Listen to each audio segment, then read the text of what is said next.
Bismillahirrahmanirrahim. Assalamualaikum warahmatullahi wabarakatuh. Haturan kasugri pamiarsa sampurasun wargi-wargi sadaya. Alhamdulillahirabbil alamin. Urang tepang dangu deui dina pedaran acara dongeng enteng anu kajomantarakeun di radio Kamemet kasugri sadaya. Sabada kamari urang namatkeun hiji cariyos kumargi eta episode si Injuk Kawung tos ditamatkeun ku penulisna atuh urang baris medar episode anu kedua. Ieu cariyos nu baris kapedangkeun ayeuna masih aya patula patalina atanapi masih nyambung dina episode si Injuk Kawung. Oge aya sababaraha tokoh anu enggal anu dipedar dina ieu cariyos. Naskahna masih ditulis ku Mang Giok dupi cariyos anu baris kapedar dina judul Uru Ara Cameti Galing. Dina episode Kapahung di Jungkrang Sumur.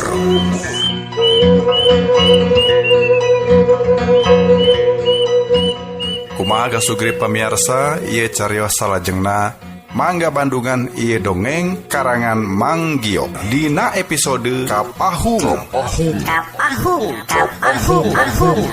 di Jungkrang Sumur.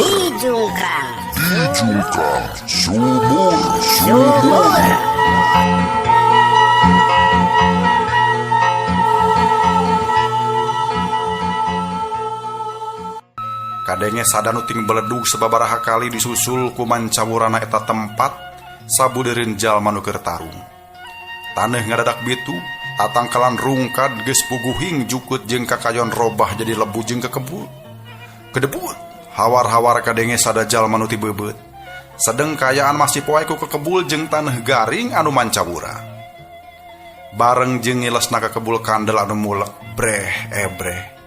Nu ngagadebut bieu teh geuningan sinini raga arum palebah dadana anu karijut semut tutung sarta dina sungutna ulah weran ku getih seger. Sedeng cahaya beureum anu ngalimpu dan awakna oge geus pareung. Ari di tengah-tengah pakalaman katembong dua jirim keur ngadu tanaga jero. Dua dampal leungeun nu saruap pecekrekna keur patarema. Nu mata kaget cahaya beureum anu ngalimpu dan awak kiraga lemes mimiti melempem ngaleutikan. Hartina tameng anu ngajaga kulitna paantel beuki ipis.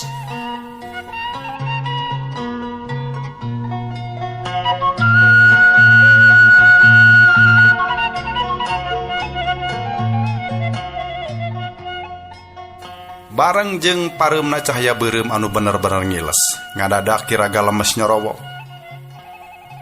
Nini, ayeuna Nini. Kriut ngadadak awak kiraga lemes ngariut. Tapi bareng jeung kitu awak si Nini nyaho-nyaho geus aya gigireun si Injuk Kawung. Siut, pres. Ngadadak cakar si Nini nyabet awak si Injuk Kawung nepi ka mentalna kajomantara. Bareng jeung ngaguprakna kiraga lemes nu binasa dina kaayaan meureut. Katembong getih pacampur jeung buuk mungsrat palebah gigir si Injuk Kawung. Kebut di ban lemah. Tapi katembong langsung ngajaul deui hudang bari sasampoyongan. Katingali beungeutna nu garing lir kulit kai semu asak. Matana nu colat lir mata mayit, ngaburileng semu molotot ka sinini raga arum.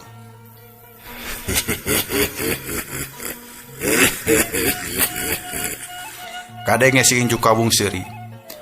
Nu mata kaget bibirna angger teu obah tetep rapat, teu siga ilaharna jalma anu keur carita tawa seuri. Ngan ebreh lebah taneuh nu ditincak ku si Inju Kawung. Katembong mimiti beueus ku getih tanda manehna ngalaman tatu hebat. Lebah iga burungna anu tadi kakeunaan. Ningali kaayaan sarupa kitu ngan jolad-jolad bae sinini Raga Arum ngadeukeutan kembaranana anu geus binasa dina kaayaan meureut. Lengkah sukuna bangun diitung, sangkan ganjil dina ngalengkahan jasad kembaranana. Beuki lila beuki deukeut, malah ngan kojengkang bae jasad kirangga lemes di lengkahan, persis kajadian samemehna. Ngadadak kadenges sada nu ngorotok disusul ku mudeg-deg awak kiraga lemes anu pulih sabihara-sabihari deui. Hai. Kadenge kiraga lemes seuri disusul ku awakna anu ngajurung kunung huda. Jiwana anu ngalayang sakedet netra ngancik deui dina guha garbana. Kudupruk sanggeus kitu maka tembong awak sinini ngudupruk. Sigana mah geus teu kuateun nangtung-nangtung acan. Saki, leuwih hade orang tinggalkeun ieu patempatan. Nah, hanini kami tatu di jero euy. Kami inggih si Inju Kawung nganyahoankeun kana kalemahan ilmu orang duaan. Tapi katingali nama manehna oge geus tatuparna nini. Urang teu bisa ngajamin sakumaha parnana tatu eta jelema. Leuwih hade urang mulang heula ka puncak Gunung Lawu. Hayu. Blesat. Ngadadak bae kiraga lemes lumpat bari manggul sinini Raga Arum nu geus tatuparna. Manehna inggih si Inju Kawung nganyahoankeun kana kalemahan ilmu rawarontekna. Di mana dua anana bisa binasa lamun diadu kumbangkeun. Ari jinisna sorangan ka tembong masih ngajanteng, matana ukur kucap kicep jajab anu kabur ku panitipna. Kudupruk si Inju Kawung ngudupruk. Terus diuksila nepikeun kareupna peuting. Ku elmu anu dipibogana hasil ngunduh ti para korban anu binasa ku manehna. Kulit anu soeh jeung tulang anu kuntung kasabet ku cakar sinini nyarambung deui. Malah geus lila taya urut-urutna acan. Basa manehna nyengkatkeun sirahna tetela langit geus poek. Bulan sapasi tembong di tebeh wetan. Dipepaes ku bentang sulintang anu baranang, si Inju Kawung narik napas jero. Geus miceun napas terus nangtung sarta terus nuluykeun lalampahanana.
Jauh ti sagara laut kidul, di antara tegal cadas anu teuas, didinya aya hiji jungkrang sumur anu kacida pisan gede tur jerona.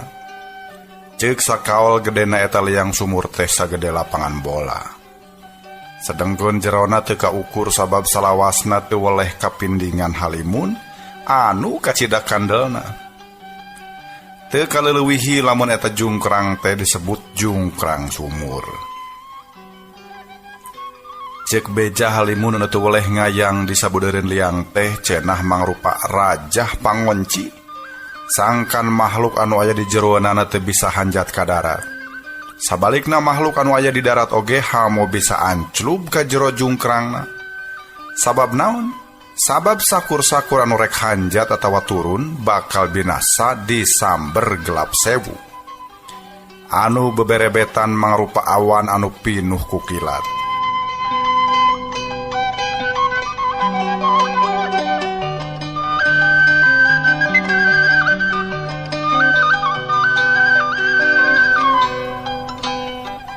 Jen si injuk kawu ngajajanteng panona melong kalande. Kalebah tatangkalan anu rajeg sisi jurang nugu rawes.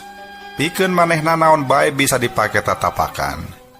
Kaasup pucuk dang daunan jeung beungeut cai malah kabut oge bisa ku cara dibekukeun jadi barang anu kacida teu asna.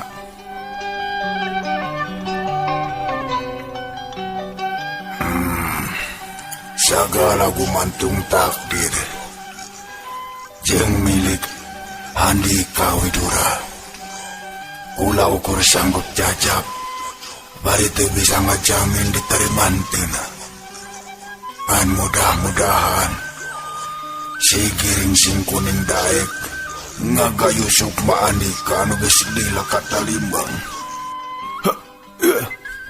Poreat ngadadak bae buukna nu heuras tur gimbal teu beda ti injuk teh moreat. Meureut langsung badana nepikeun ka jadi baju anu ngetat. Geus kitungan koleang wae si injuk kawu ngarag-rageun maneh ka jero jungkrang anu sakitu jerona. Kira-kira sababaraha tumbak kana pucuk tatangkalan. Ngadadak kadua leungeunna dijaplangkeun tuluy muih teu beda ti angin puyuh.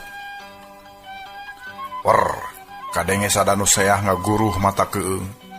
Basa awak si injuk kawu mimiti nyorang kabut anu teu oleh ngayang. Malah telila kadenge sora nu bebeledugan. Basa awak si injuk kawu mimiti disamberan ku gelap sewu anu matak ngabinasakeun. Tapi ku kahebatan buukna anu geus ngabaju, awak si injuk kawung tuluy labas ka handap bari teu cecel bocel.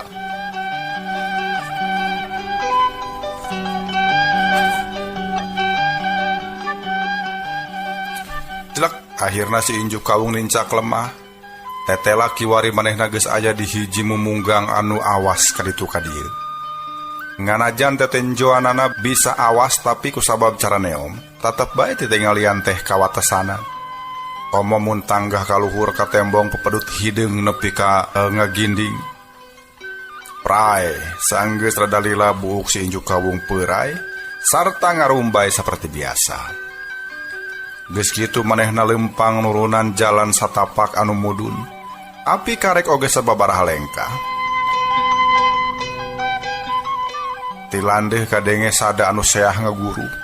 Katembong ku si injuk kawung tutuwuhan jeung kakayon busik tur tarebah lir kagalai ku sato badak. Telila cirihil kadenge sora anu nyirihil ti kaanggana. Sorana melengking tarik nepikeun ka ngandung aweuhan.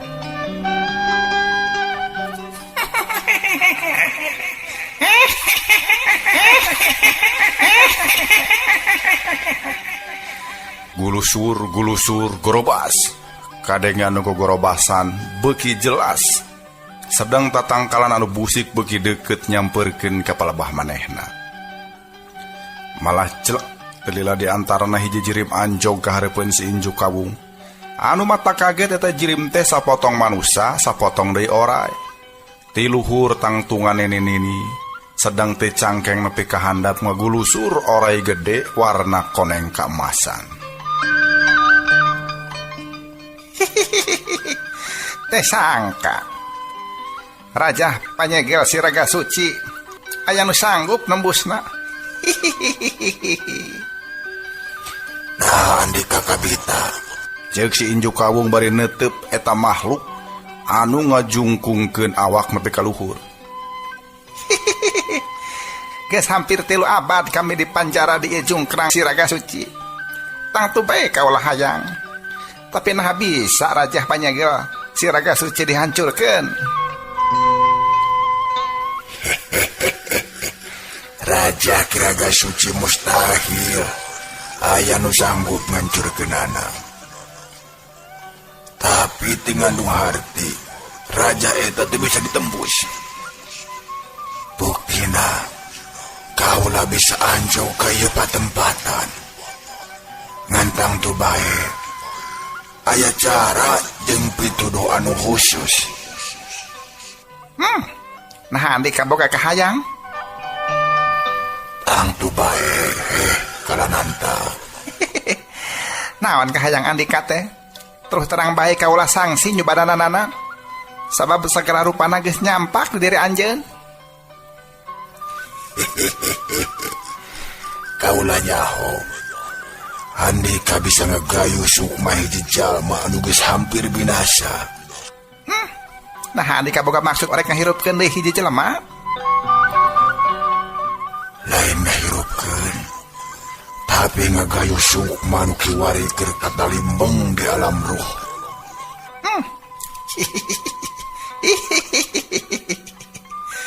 Ngadadak si Kalananta ngadeukeutkeun awak ka si Injuk Kawung. Geus deukeut ludat ledot bari ka tembong awakna anu panjang buburingkalan siga nu rek meulit si Injuk Kawung.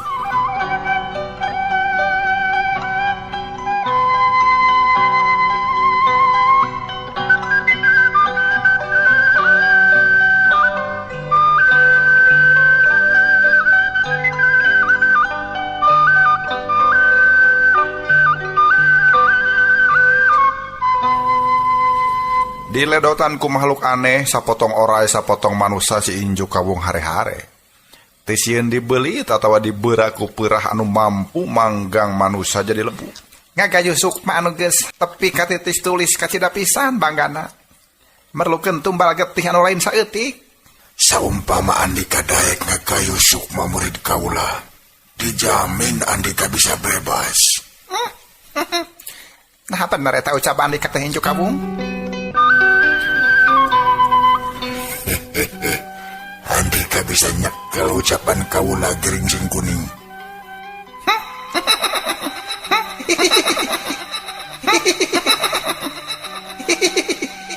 Ngadadak si Kalananta seuri malengking nepikeun ka munggang pasir ting buru luuru. Terus mana layon jalma anu kudu diku kami digayuh deui Sukma teh Injuk Kawung? Mana? Aya ieu digandong ku kaula. Ceuk si Injuk Kawung bari malik nonggongan. Tuluy ningkapkeun buuk anak gorehel teh hiji layon anu kaayaan geus meureut. Jadi iya jalma nu Sukmana kudu digayuh teh. Bener. Nah siga nu heran. Lain kitu. Ngan syarat utama ngagayuh Sukma di antarana jasad jalma kudu aya dina kaayaan walagri. Perkara eta teh kudu jadi pikiran. Kula sanggup ngaikhtiaranana. Alus mun kitu carana mah. Tah, ayeuna, ayo. Andika milu ka kaula. Milu ka kaula. Ngadadak bae jirim anu jujungkungan panjang teh mondokan. Malah celeg bae robah jirim jadi nini nu pakulitanana samukoneng. Geus kitu si nini anu nelah si geringsing kuning teh miheulaan ngaleos ninggalkeun eta patempatan. Ayeuna mah ka tembong leumpang kawas jalma biasa teu gugulusuran kawas tadi.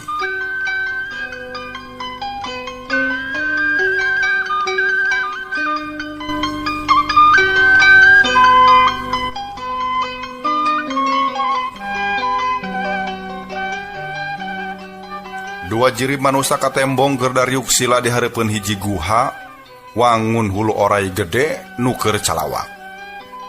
Teu jauh ti dinya ka tembong hiji curug anu caina gede kacida. Sorana mungguh ngaguruh awor jeung sayahna sora walungan anu caina ngagulidag umpal-umpalan. Saha maranehna teh tayalian ti si Injuk Kawung jeung makhluk nu ngageugeuh eta patempatan nu katelah si nini geringsing kuning. Nu dipercaya mibanda hiji kasakten anu mampu ngagayuh Sukma jalma nepikeun ka eta jelema teh bisa hirup sabihara sabihari deui. Teu jauh ti maranehna aya hiji waruga ngagoler luhureun batu dina kaayaan meureut. Dua anana geus pada sapuk sejangga gayuh deui sukma eta jasad anu meureut teh. Sarta geus pada satuju kana masing-masing syarat anu diajukeun. Malah teu lila kadenge sinini cumarita. Jadi nah yakin andika rek kahirupkeun deui ieu budak. Tapi syarat mutlak pikeun ngagayuh sukma nu katambias. Ragana kudu teh tur beleger. Dina kaayaan meureut tur ngaranga saperti kieu mah. Kaula teu sanggup. Kaula bisa mulihkeun deui ragana. Dan memang teu gampang enggon mulihkeunana. Kumaha carana? Ragana meureut ku kakuatan Inju Kawung pula. Nya bakal beleger deui ku ilmu Inju Kawung kaula. Bisa kitu nya? Lain ngan saukur kitu. Sagala kasaktian kaula oge bakal nyerep ka manehna tanpa aya nu kaliwat. Ngan akibatna nyawa kaula bakal binasa sarta raga kaula bakal meureut teu beda ti ieu jasad. Atuh mun kitu mah sarua jeung tuker nyawa Inju Kawung. Bisa disebutkeun kitu. Tah, ayeuna kumaha lamun ieu upacara teh urang mimitian? Nya sok bae atuh. Upama andika geus ngarasa yakin mah Inju Kawung. Ngan wayahna sanggeus ieu budak pulih manehna kudu ngablikeun diri heula pikeun sawatara waktu mah ka incu kami. Nepikeun ka manehna boga katurunan.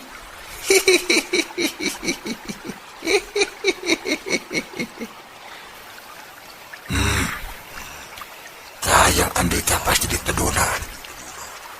Ngan awas, andika ulah kumawani lancaling siloncat mulang.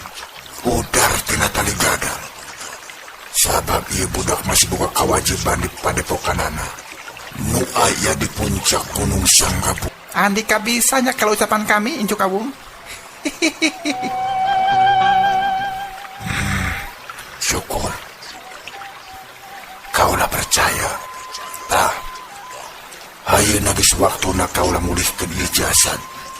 Sakaligus nitiskeun sagala rupana ka ieu budak. Kaasup ilmu ajaib kaulah, nyatana ilmu Inju Kawung. Ceuk si Inju Kawung ditungtungan ku mindahkeun layon anu meureut ka hareupeunana. Pikeun sakedapan layon Kiwidura diteuteup ku si Inju Kawung. Katut ku si Nini Giring Singkuning. Sanggeus rada lila kadenge si Nini Cumarita. Nah, andika geus bener-bener yakin kana ieu kaputusan Inju Kawung. Kaulah yakin. Ceuk si Inju Kawung kitu teh ditungtungan ku napelkeun dampaleungeun kencana kana embun-embunan layon. Telila garayem si Inju Kawung mimiti garayeman mapatkeun jampe pamake. Kunyem-kunyem ku basa nu teu kaharti ukur jelas ku sorangan. Ngan dina panungtungan kadenge ditarikeun tur digorolangkeun. Hung ahung kasang rumuhun nu ngagegeh buana nyungcung. Buana padang, buana larang, lan buana panca tengah. Ia ingsun sejamatrikeun diri, nyerenkeun sagala daya cipta lan aji wiji kasaktian ka ieu jasad pamuda Widura. Hung ahung tantia ahung. Jorojos. Cacap cacarita kitu kadenge sora anu ngajorojos ka papanjangan. Disusul ku meletekna halimun hideung kaluar dina buukna si Inju Kawung. Beuki lela beuki kandel tuluy mulen sakujur awak na nepikeun ka teu kaciri.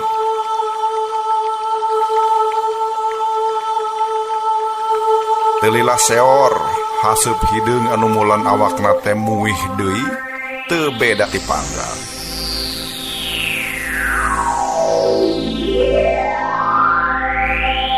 Sruk lalaunan halimun hideung teh sumurup kana embun-embunan layon. Kaasup buukna anu kandel langsung pindah kana warugana Kiwidura, ngancik jeroon dirina, sumarambah kana guha garban. Telila ti sasupna eta haseup ter, katembong dua jirib ngageter. Beuki lila beuki hebat nepikeun kayaan di dinya ngadadak inggeng. Jungkrang sumur sigarek runtuh. Loba gawir cadas nu larungkad. Ngagetkeun sakur pangeussi eta patempatan nu kontan ribut teu puguh dengekeunana.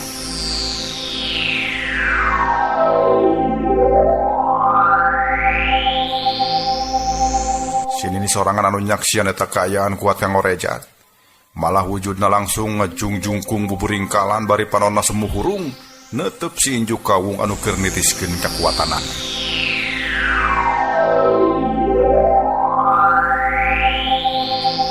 Telila kriwut ngadadak awak si injuk kawung ngariut. Sabalikna waruga si layon ngadadak mudeg-deg, pating pelendung dagingan, uratan jing getihan deui. Ngan akibatna si injuk kawung langsung binasa bareng jeung pindahna sakur kekuatan anu dipimilikna ka Ki Widura.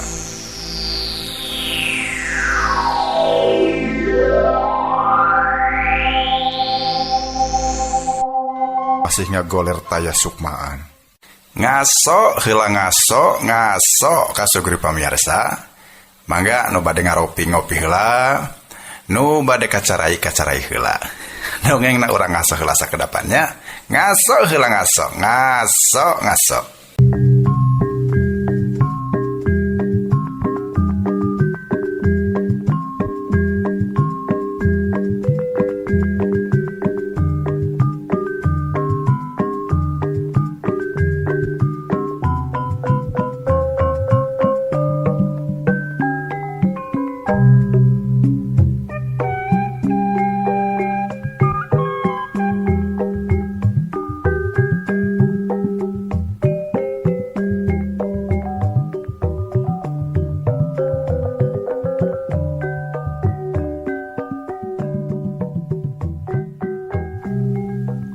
Kasugri pamirsa sabada tadi urang ngaso, nutos ngaropi, nutos kacarai, mangga gira maranco deui payunan radio Sewang-sewangan.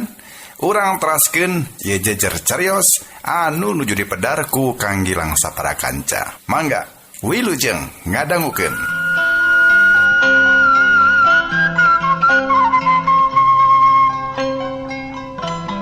Jep kaayaan ngadadak simpen nu kadenge ukur seahna cai curug nu tetep ngeguru pikeun sawatara kedapan sinini anggur diuk bari ngahulang panona nyerangkeun anu masih ngagoler taya sukmaan. Ye takdir ti hiyang rumuhun. Saterusna Ki Widura dibawa asup ka jero guha anu wangunana oray keur calawak teh asup. Ki Widura dibawa asup ka hiji rohangan. Geus kitu ragana anu geus pulih sabihara-sabihari teh digolerkeun dina beja batu pasage panjang. Teu jauh ti Ki Widura ngagoler hiji arca batu tangtungan awewe geulis keur ngajungkung nangtung ku badan oray anu keur ngaburingkal. Aya nu aneh sanajan di dinya eueuh obor atawa cempor tapi kaayaan di dinya rada caang. Sing horeng eta rohangan teh dicaangan ku rupa-rupa batu mustika nu hurungna warna-warni. Gek saterusna sinini diuk anak kaksila peledug meulemenyan. Haseupna nempikeun kamulak minuhan rohangan guha.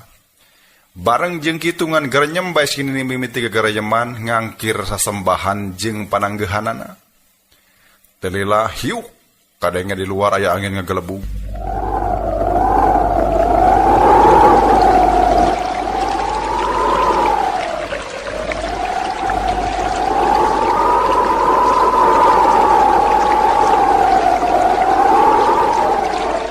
Sorana nepikeun kaseah nandingan sora curug anu salawasna teh daek jempe. Rieu. Purulu. Karadak rohangan guharua griag segarek runtuh. Taneuh jeung kekebul kontan ting puruluk dina langit guha. Tapi pikeun sinini mah teu mata kaget sumawona sieun. Maneh nama anggur unggut-unggutan bangun anu bunga. Telila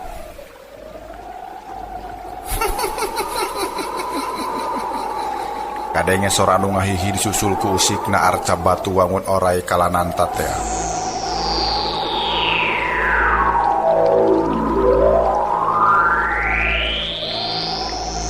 Cileg Telila hareupeun sinini geus ngejanggelek hiji putri geulis nandingan widadari Ngancek tadi gihan jakal ti cangkeng kahandap ngelogodor orai gede nu warnana bodas madimakplak. Telila kadenge eta Geringsing, nah habatku mamane ngaganggu diri kaula anu geus tenang di alam tunjung sampurna. Duh, pangapunten Gusti Dewi. Sewu babendulak sadudu kahapunten jisim abdi. Enya, kok kaula dihampura. Tapi aya naon atuh tangna alika nganggir diri kaula. Nun Gusti, jisim abdi bade mundur tulung. Nah perkara naon Geringsing? sini nih harita keneh nyaritakeun naon-naon anu jadi pamaksudan. Anu mana manehna hayang ngegayuh sukma ieu pamuda anu tujuanana pikeun dijadikeun jodoh incuna nu kiwari keur tatapa di jero guha sedong. Sangkan wangsa kalanan tak bisa ngerekahan deui teu musnah ka kubur zaman. Tah kitu Gusti maksud sareng tujuan nama. Katingal tak arsang Dewi anu teh jam menterangan teh kerung. Halisna anu ngajeler paeh teh semu anu ngatiut. Najan kitu katinggal inyana unggut-unggutan, malah telah mepok inyana sasauran. Gampang cara nama Geringsing. Ngan bae samanehna Andika kudu janji heula ka kaula. Nah perkais naon Sun? Jaga di mangsa datang lamun aya naon. Andika teu meunang mamawa diri kaula. Sabab perlu dikanyahokeun. Tisa prakarajaan urang musnah ku siraga suci. Tur kaula sorangan binasa. Kaula jeung manehna geus ngayakeun perjanjian. Yen kaula moal nyieun deui kakacauan di bumi tala. Tah, lamun ieu perjanjian dilanggar, awak kaula bakal dibuang ka pulau Tonggong Hiu nu aya di tengah-tengah sagara laut kidul. Nepi ka dieu nah Andika ngarti Geringsing. Unjuk sumangga Gusti Dewi. Jisim abdi janji moal dugi ka ngalibetkeun diri salira. Mangsa aya nu teu beres. Sagemblengnya jisim abdi tanggal waler kana sagala-galana. Hade upami Andika geus janji kitu mah Geringsing. Atur nuhun Sun. Gulusur sang Dewi pikulun gugulusuran. Ngadeukeutan raga kewidura nu masih ngagoler badis sare tiba. Geus aya harepeunana awak sang Dewi ngadeukeutan kewidura terus niup embun-embunanana. Dihin pinasti kersahiang dumampara. Bareng jeung robahna wujud sang Dewi pikulun jadi arca batu, ngadadak kewidura lilir dina sare panjangna.